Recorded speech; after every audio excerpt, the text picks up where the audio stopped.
So we return to the Manx Museum, and this is another amazing little find. Alison, it's behind us. We'll have a look at it in a minute. Tell us about this one.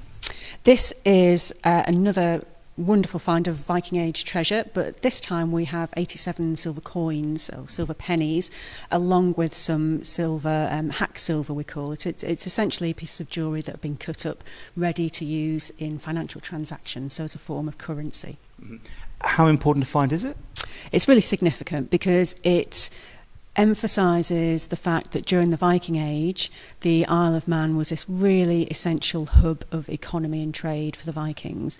This tells us that because we have coins minted from England, Ireland, Dublin specifically, from what's now Germany, as well as coins actually minted in the Isle of Man itself, as well as the hack silver. So you've got all these different currencies coming into the Isle of Man and being used, which shows us that there was a lot of trading going on. And this dates to, it was probably buried in the ground around about AD 1030.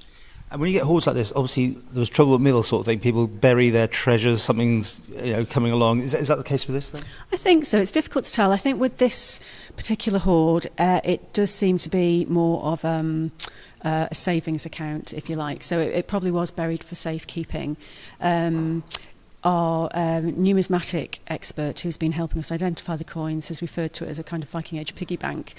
So, it's not your life savings, but, it's a good stash of cash that you've been saving up and perhaps adding to, over the course of 10 or 20 years. So it might be that, the dramatic one is always, they were killed in battle and couldn't get back, or, maybe they just couldn't find it again. Now, you've been seeing this for a while, obviously, because this is the treasure trove, and that's all now been sorted. So this is yours to keep or on display? How's it work?